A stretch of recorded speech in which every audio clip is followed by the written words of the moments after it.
Hey everybody, welcome to the show. It's DRW here, Hot Take Nation. I have a great show for you. On the phone is Jigar Shah, and I'm not sure if you listen to the Energy Gang podcast, but it's certainly one of the ones I listen to weekly. And Jigar and his other co-hosts have a really interesting perspective on the progression of wind and solar. And Jigar, so first of all, obviously, welcome to the show. I appreciate you taking the time.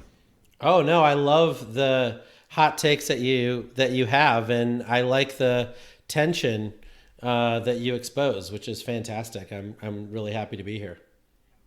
Awesome. So let's start. I was doing some research because obviously I know what you're doing now a little bit, and we'll talk about Generate Capital, but you were one of the first movers into the alternative space, I think in 2009 when you founded SunEdison. Is that correct? Can you maybe give the listeners who don't know you a little bit background about what that was? So my first job in solar was in 1995 for Astra Power. So I've been doing this a long time, and I actually worked at BP from 99 to 2003 within their renewable energy effort, as well as hydrogen and wind and lots of other things that they were doing, natural gas. Because remember, natural gas was a waste fuel back then. And I do, and we'll talk about that. And then separately, it's a waste fuel now too, just for the record in terms of the cost of it. But yeah, absolutely. Totally. And then separately, I started SunEdison in 2003. So I've been doing this a long time. We basically invented the modern version of the power purchase agreement for solar, and have had over $1 trillion invested into that business model since we started it.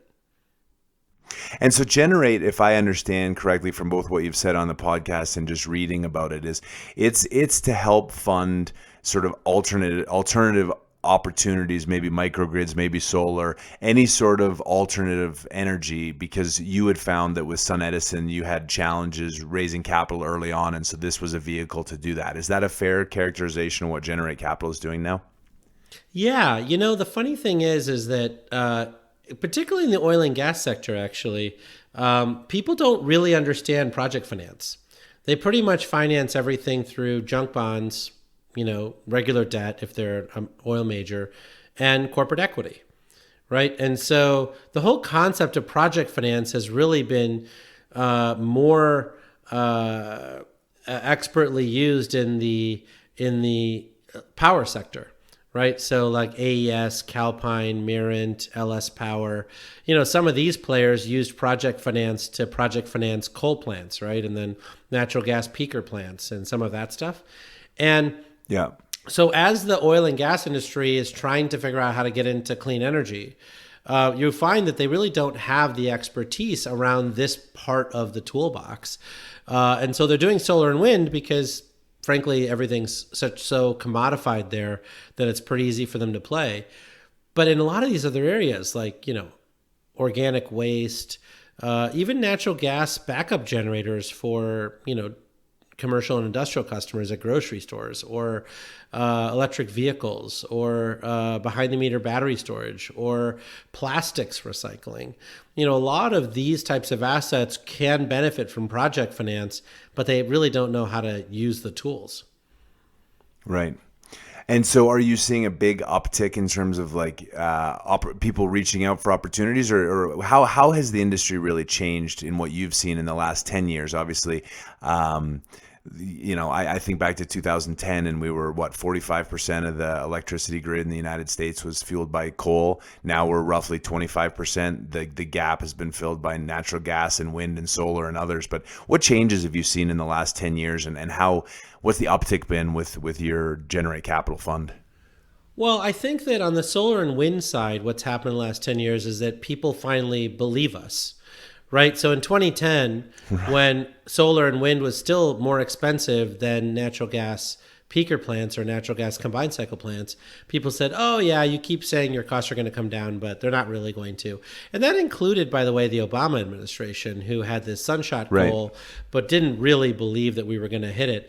And Ernie Moniz, I remember we had a dinner with him right after he became energy secretary in 2014 maybe is when I had the dinner with him, 2013. And he was basically I was telling him how much solar and wind we were going to add to the grid in 2016. And he openly said he just didn't believe it.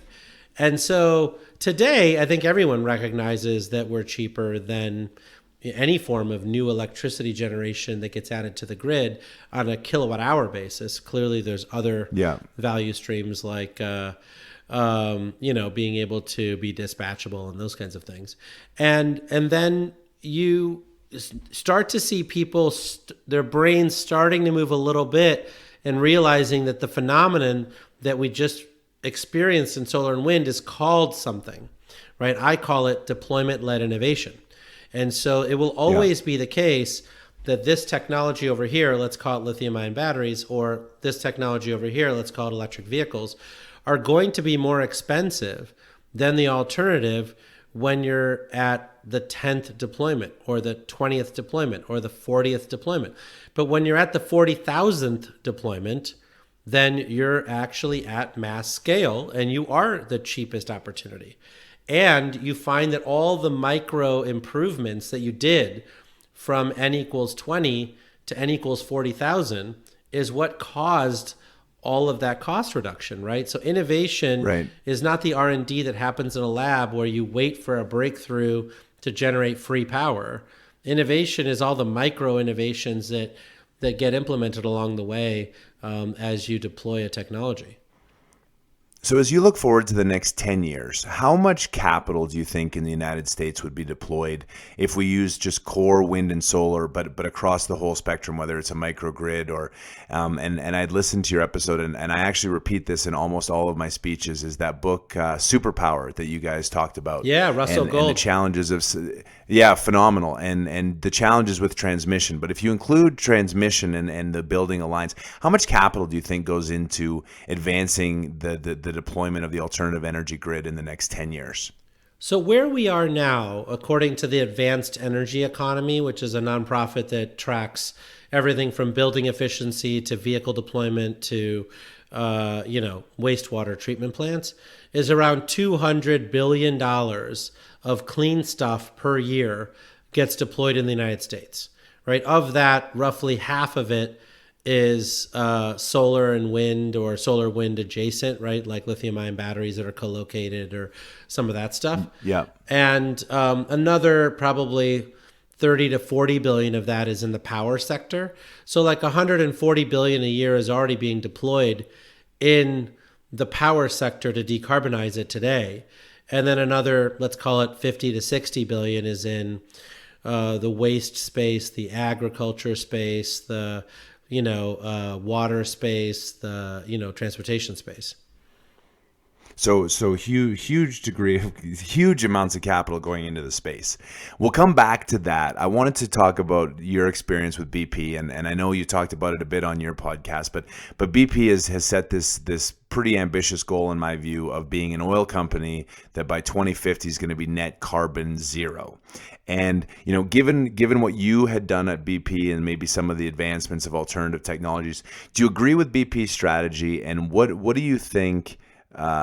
Is it possible? And do you see them pivoting more as like a principal provider of alternative energies, or is it just a show? What's your response to BP's recent announcement? So I think we're going to have to set some more context before I can answer that question. I think that that number one, there's not enough data or details that BP has released for me to answer the question, right? Like all it is a 10-minute speech and a couple of notes. It's not actually a fully fledged 100-page strategy document that has been publicly released. So I can't really actually answer the question. But I would say that I do think that the peak oil battles of the last 15 years are very instructive. Right? What the peak oil people were saying in 2005 to 2007, and then Matt Simmons, obviously before, who's passed away, but in his book Twilight in the Desert, what he was saying is that conventional oil, right, the stuff where you just put a straw in the ground and you suck the oil out, and the cost is $6 a barrel or $8 a barrel or heaven forbid $13 a barrel to get out of the ground, that has peaked, right? And that is true. So that oil has peaked, and it peaked back, in 2005 to 2007. So they were right.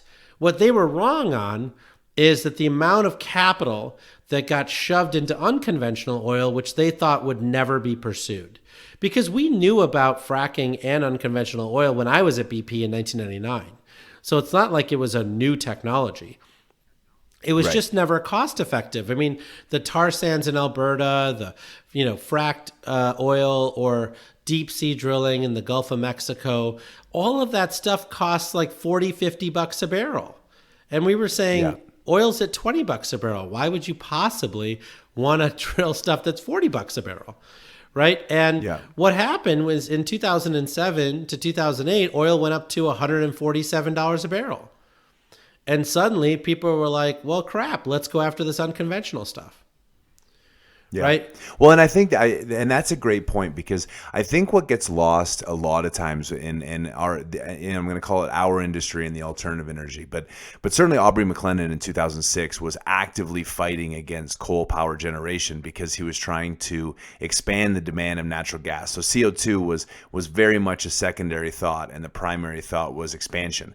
And I think that set the stage for an industry to be competitive against the predecessor. And so I think sometimes oil and gas people see that alternative energies are trying to proliferate at the expense of energy, whereas to me, I say it's oil and gas and wind and solar, because just like you said, all the $50 oil in the world, I think, is gone. And so as we continue to progress as a society and continue to have energy demand, we need to find new incremental sources. And because of the deployment, costs have come down so much. And that was one of the things I don't understand it fully, and maybe you can explain the concept of this levelized cost of energy. And I know Lazard issues a study every year.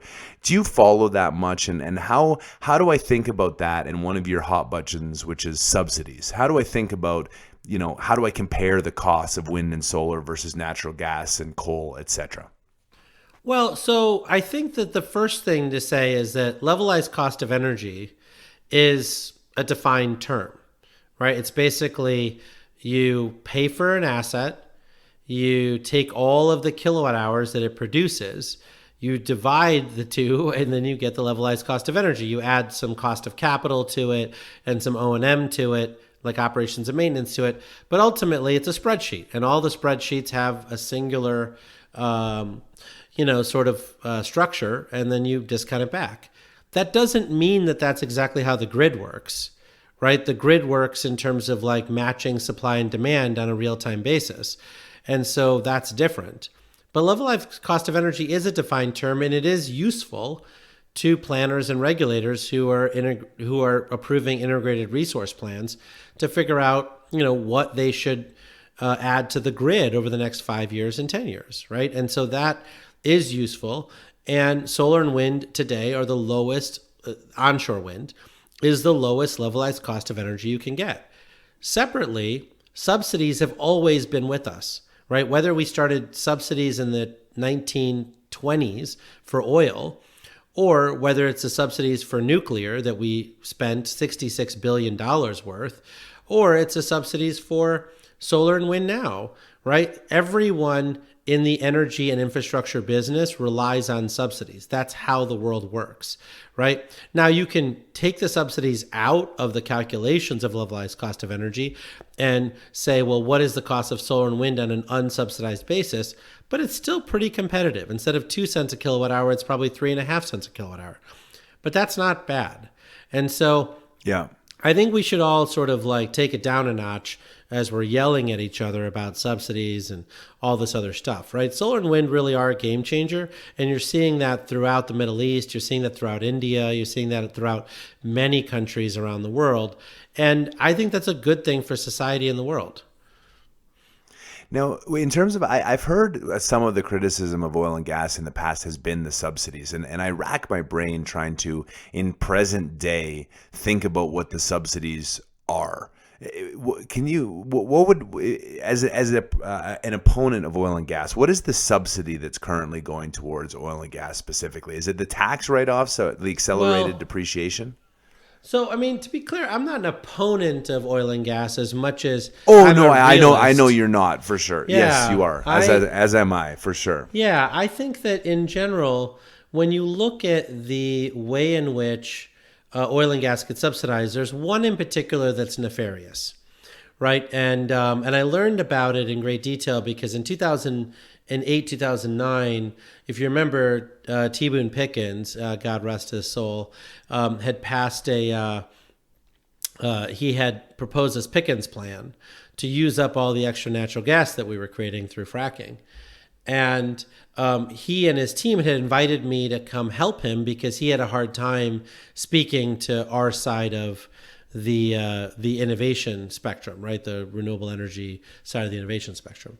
And so we spent a lot of time together. I'd say that I met with Boone probably 4, 5, 6 times from 2008 to 2012. And we actually got along really well. And part of what I asked him was, hey, these oil and gas subsidies, are any of them really real? And he said, yeah, the one that's the most real and that people really should be concerned about is a thing called the intangible drilling credit, right? It doesn't cost the economy much. It's like maybe only $1 billion a year or less. But he said, we drill a third more than we would otherwise because of the intangible drilling credit. Because the way that that's written is if you drill a dry hole, you get tax credits to write off that investment and get your money back, right? And so it de-risks drilling a dry hole. And remember... Right. So that... Yeah, so it lowers the risk, the cost of capital effectively because you get an efficient tax write-off. That makes sense. I had never heard that before. That's helpful. Yeah, and that's what George W. Bush used in that company he had. I forgot what it was called, like Hawken Energy or something like that, before he became governor of Texas. Like his oil drilling company lost money, basically, never really found oil.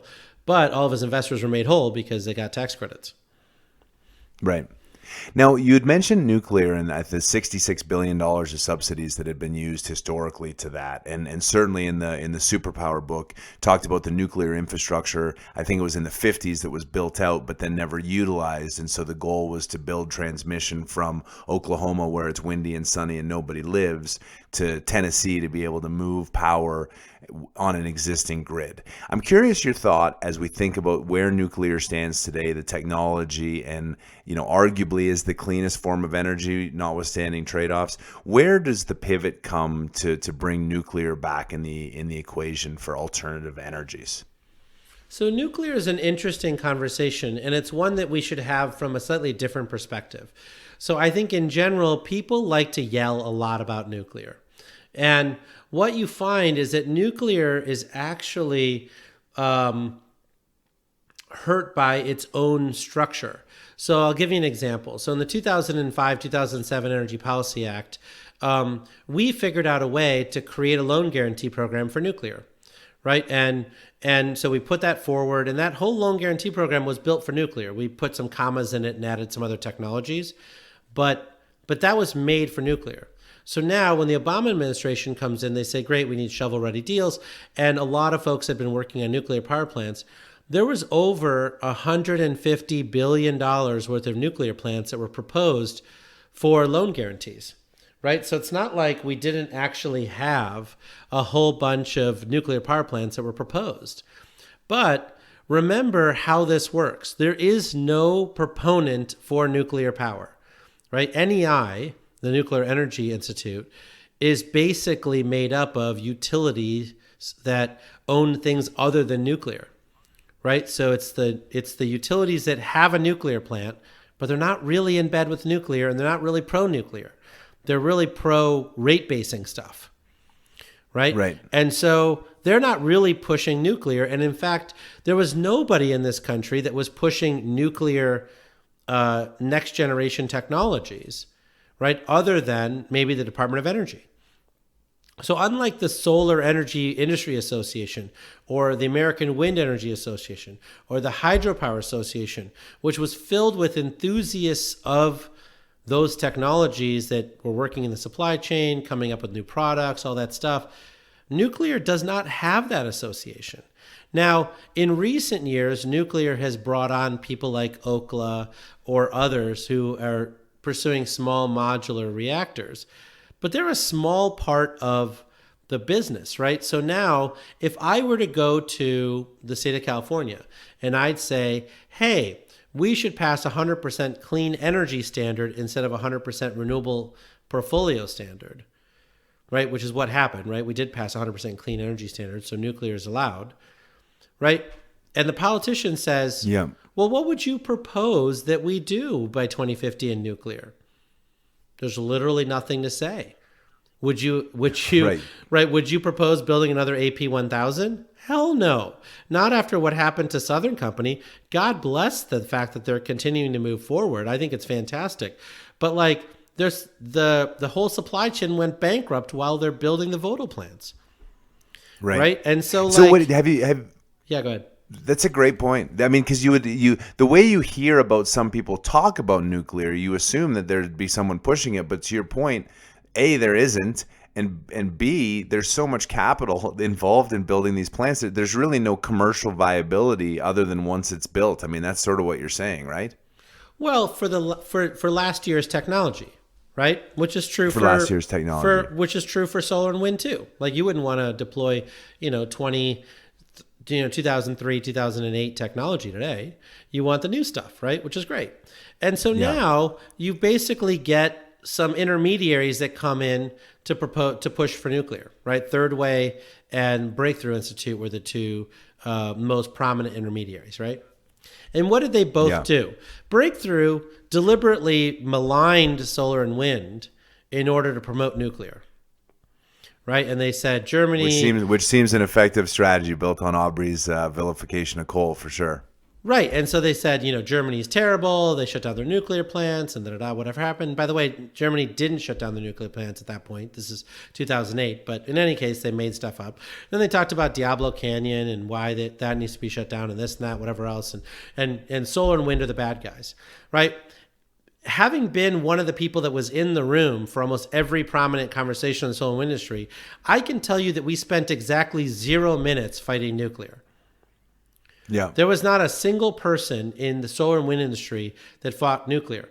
Now, the environmentalists fought nuclear, but they were actually not that important once you got past 2005, 2006, which is when the nuclear renaissance actually occurred.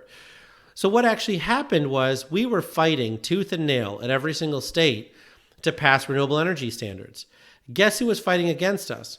The utility companies that were members of NEI. And not one of them ever came to us and said, hey, let's cut a deal.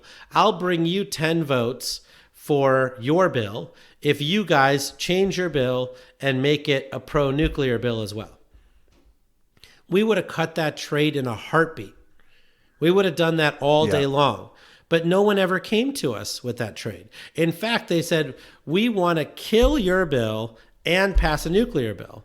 And then they didn't have the votes to pass their bill, right? Like that's what happened with Exelon in Illinois, right? They wanted their nuclear plants didn't get included in the capacity payment market in the PJM.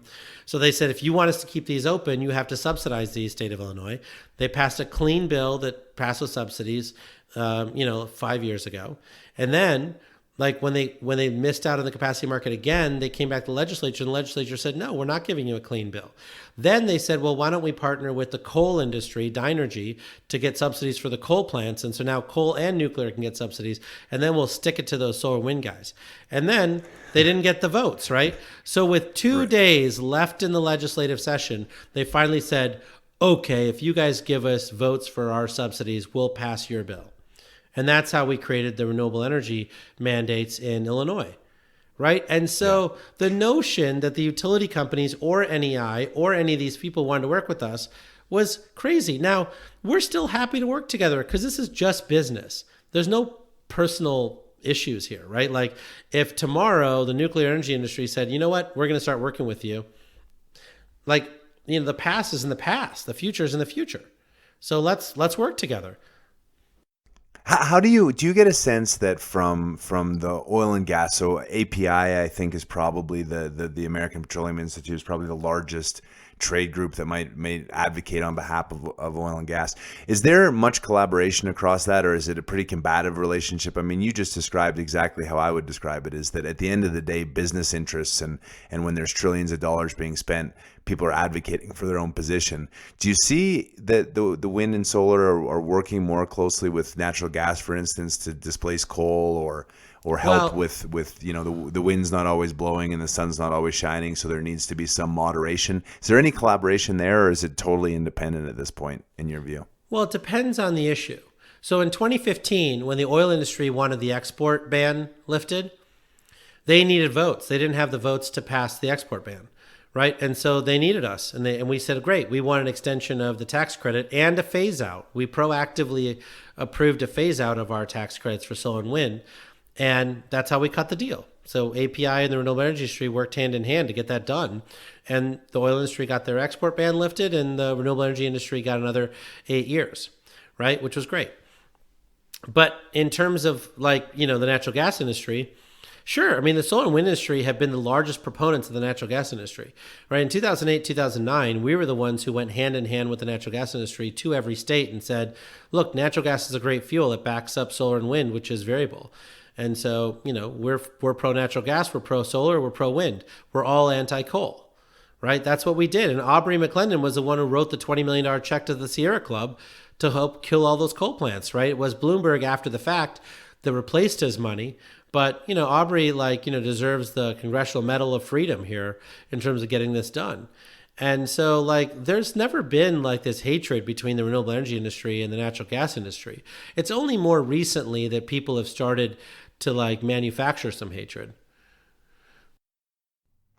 So recently, Netflix had put out a special 3-part miniseries inside Bill's brain, obviously about Bill Gates, and the penultimate episode of that talked about some of these new nuclear technologies, and we talked about the lack of advocacy for nuclear.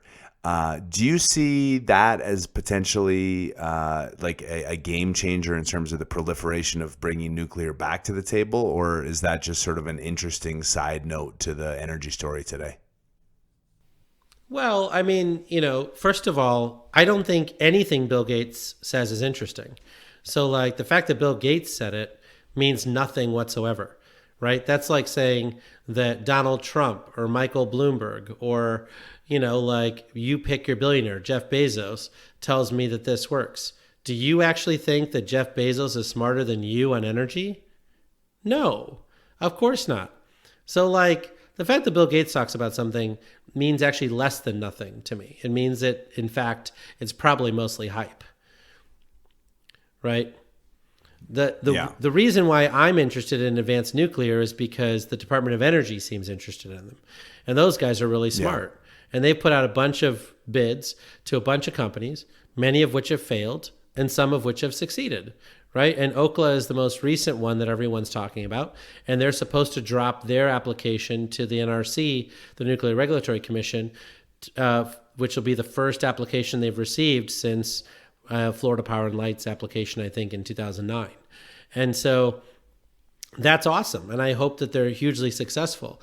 But I just think the notion that small modular reactors are anything but, just sort of an interesting science experiment, we can't build our entire decarbonization strategy on something that hasn't even passed the Nuclear Regulatory Commission. Yeah, that's a great point. You mentioned Germany, and I know a lot of people, as we talk about the cost of solar and wind, Germany and California are constantly raised as examples of where renewables, they've really transitioned the grid to renewables. And again, it always depends on who's using the numbers and how you manage them. But there's been a statement that costs have increased dramatically for the electric user vis-a-vis alternate fuels. And I know that it's, again, I think you and I are both very aligned on it's wind and solar and natural gas. And what do you say to the pricing arguments or discussion that people say in Germany and California seeing much higher electricity because of renewables? I mean, it's just wrong, right? In California, In California, I can quote to you what the wholesale market prices are for power. Even if you include all of the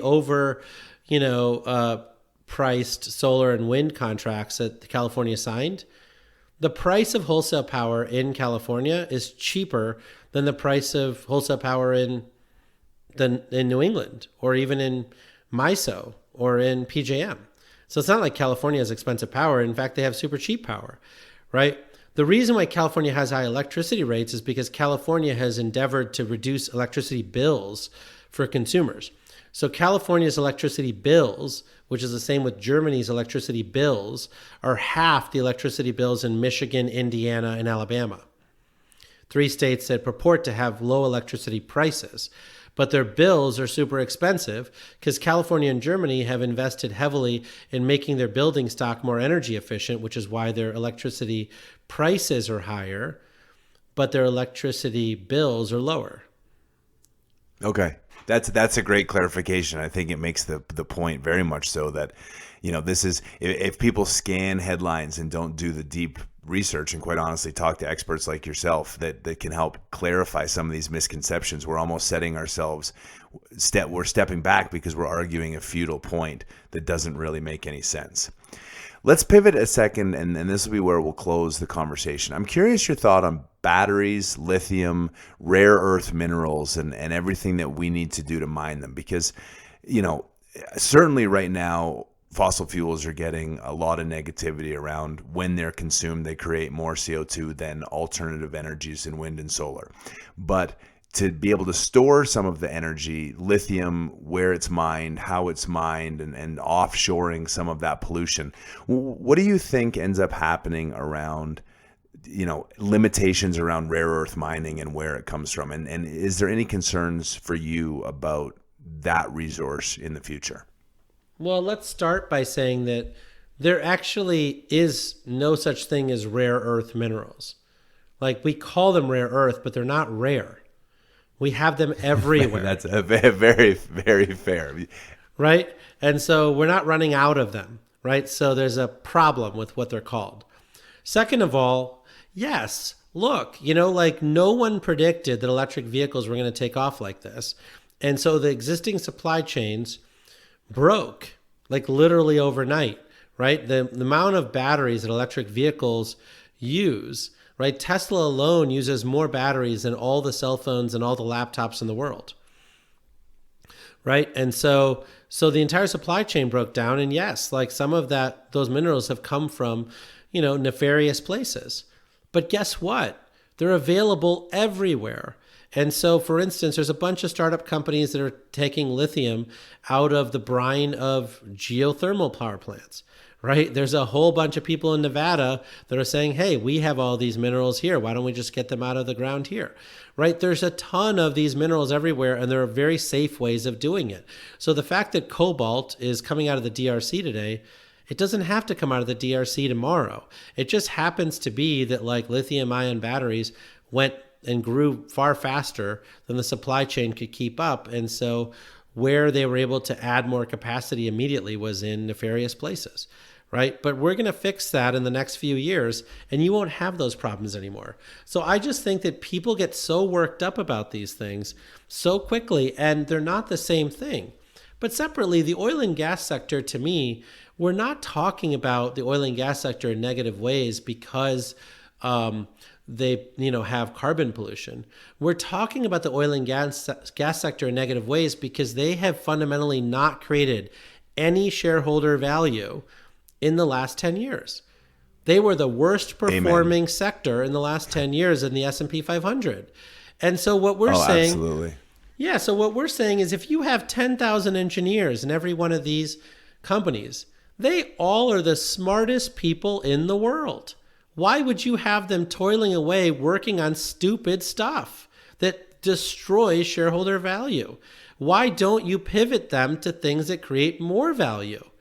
Right? And that's all we're fundamentally saying, right? And so whether it's BP or Exxon or Shell or whatever, I absolutely think that BP can decarbonize. But BP has to figure out what the future of BP looks like. And they have to redeploy their God-given talent in areas that increase shareholder value. So you would argue for a pivot of the Exxons and the Chevrons and the BPs to use their engineering prowess and actually pivot their business model to compete in a renewable space and sort of accept that the returns they haven't made in oil and gas, that there's a better use of their capital. That's what I heard you say.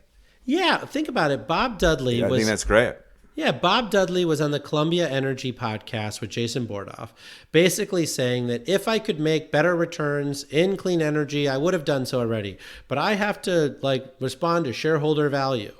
Poppycock, right? Like when you look at the amount of returns that you could make in the ethanol industry today, they far and exceed the oil and gas industry. Like the funny thing about ethanol is you have all these ethanol plants. Ethanol has never been branded at the pump, ever. Right? 15% of all U.S. cars actually can burn E85, right? Why hasn't BP said, you know what, we're going to sell E85 at all of our gas stations, and we're going to say this stuff is awesome. And we're going to do a $2 billion ad campaign, and we're going to get all these people to do it. And oh, by the way, ethanol is 30% cheaper than gasoline right now, right? They've never bothered. And oh, by the way, ethanol is the easiest technology in the world to sequester carbon from, because one of its outputs is a pure stream of CO2. So you don't have to filter it or anything. You just literally stick it right down in the pipeline, send it to the Permian Basin, and do enhanced oil recovery. Right? Yeah. But why is Occidental doing it? Why isn't BP, Shell, and Exxon doing it? It's a great question, and it will become one of my focal platforms as I continue forward with the hot take of the day in the next year. I think that advocacy and certainly, I really appreciate that you took the time to come on and have this chat with me. I think your podcast is great. I think that the level of information and education and being able to share it so that we can, not be combative, but we can progress towards better solutions, whatever those are. Because as you said earlier on, this is about business, and business should make higher returns. And if the returns you're making in the industry you're at aren't appropriate, you should pivot. What role do we have as a country and as a capitalist society do we have with 74% of coal-fired generation in the world exists in Asia? And I would certainly say that the trade war has reduced LNG imports and maybe China's interest in moving to more natural gas rather than coal. What role does the U.S. have in investing in Chinese infrastructure to reduce some of that coal-fired generation power, since we manufacture so much there? Or do you think the coronavirus is going to disrupt supply chains so much that we're going to, move manufacturing to places that have cleaner energy? Big question, but just curious your thoughts as we close. Look, I don't think that America needs to solve the world's problems, right? I think we have the smartest people and we can solve the world's problems. But I don't think we need to impose ourselves onto China. China has the ability to build its own infrastructure, right? What China needs is our expertise. And I think what we've done really well is help the Chinese with integrating wind and solar into their grid, figuring out how the supply chains work for oil and natural gas and LNG and coal, right? We've educated them on some of these things that we've figured out before they have. And I think sharing that information with them is valuable. The bottom line is that China is going to shut down their coal plants, not because, of climate change. They're going to shut down their coal plants because their people are dying of asthma.